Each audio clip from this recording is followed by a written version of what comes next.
everybody. Thanks for joining me as we take a look at your updated forecast for our storm, which is going to be starting actually about 24 hours from now, but won't be concluding till Friday afternoon. So this is a long duration event with lots of precipitation types, lots of details to work through. So let's get started and take a quick look at what's going on. Okay, first of all, on satellite imagery, we're going to go through this relatively quick, but you can see obviously our storm is really developing here across the central part of the United States. And it's going to kind of come in two waves. We have, remember there was a swirl down here along the coast yesterday. That has really enhanced and become part of a bigger low pressure system and a frontal system that's going well to our west. And if you look at this, you'd say, why isn't everything going well to our west? Well, we're going to have a piece of energy you can see from the southern jet stream that's injecting into this area of frontal area across Texas, and that's going to redevelop as this front continues to push east, and that's going to mean that by the time this area of precipitation gets to us, even we're going to be snow in some areas of southern Vermont, and by the time this piece at least gets done with us, everybody will be snow. So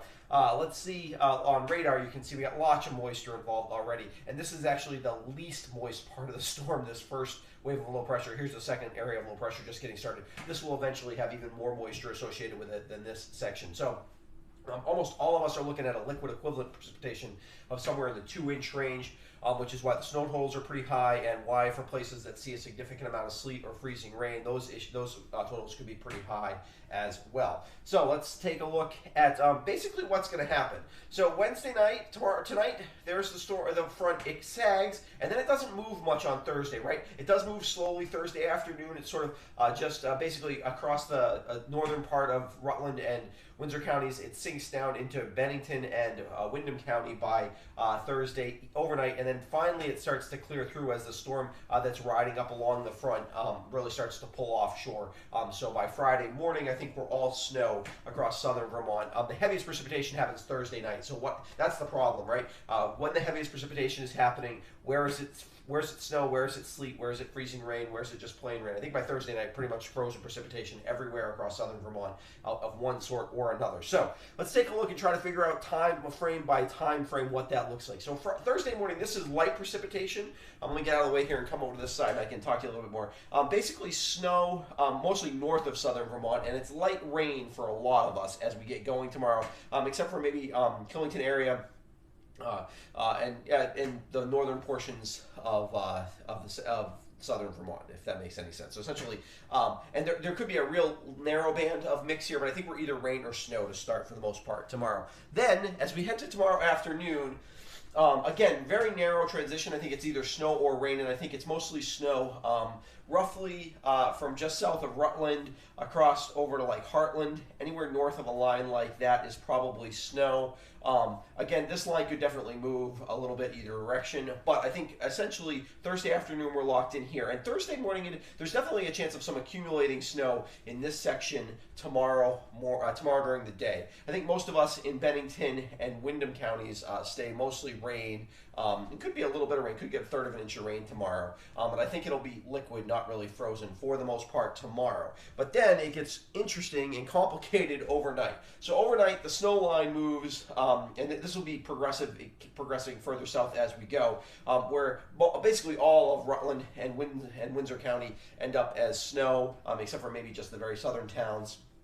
And then we have a band of sleet here kind of in northern Windham and Windsor County, in northern Bennington and Windham counties, which will be moving south throughout the night, and then an area of freezing rain kind of across the southern part of the state. This is the area in terms of potential power outage issues, and we'll get to a map that shows that I would be most concerned about. And then by Friday morning, everybody's snow.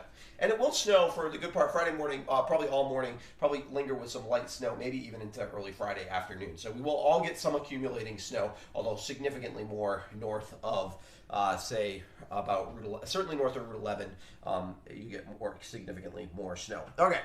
So let's take a look at the details, and then we'll show you a map of snow totals and a map of where I think the biggest issues are going to be freezing rain-wise. But so precipitation starts as light rain and snow north of Route 4, I think Thursday morning.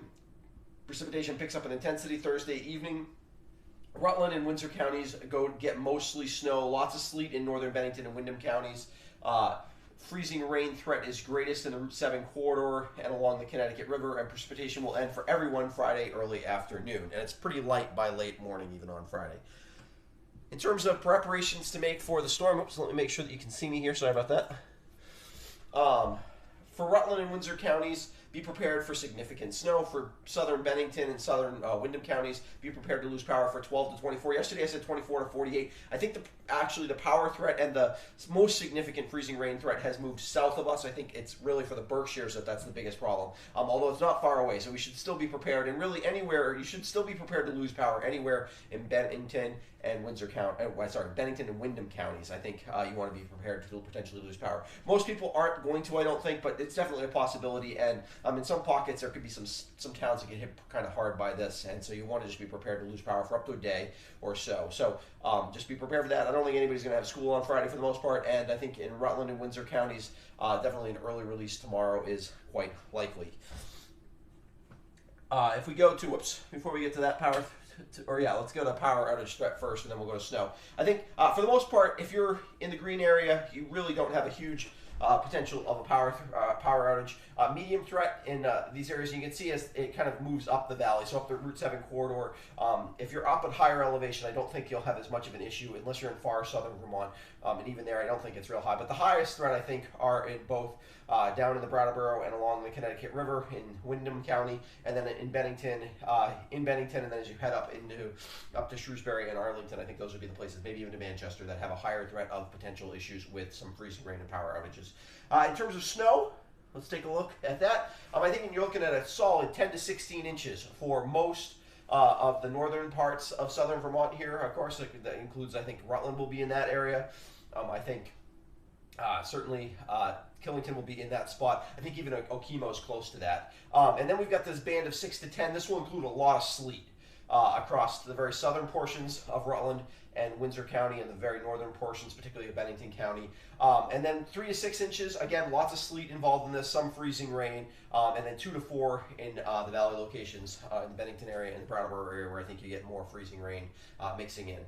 In terms of whether these numbers could go up or down, certainly these numbers up here in the pink basically lock them in. They could move south. That is definitely possible, but we'll have to see exactly where that rain-snow line sets up. I'll be back again tomorrow morning with an updated look at this forecast, and I'll probably go live maybe Thursday night or evening to look at the storm as it's going on and as we head into the most critical section of time. If you've got any questions, feel free to ask them through social media or send me an email.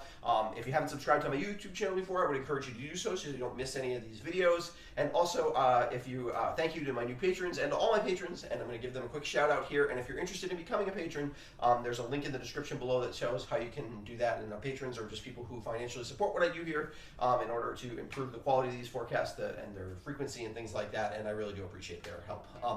I'll be back tomorrow morning with an updated look at this forecast.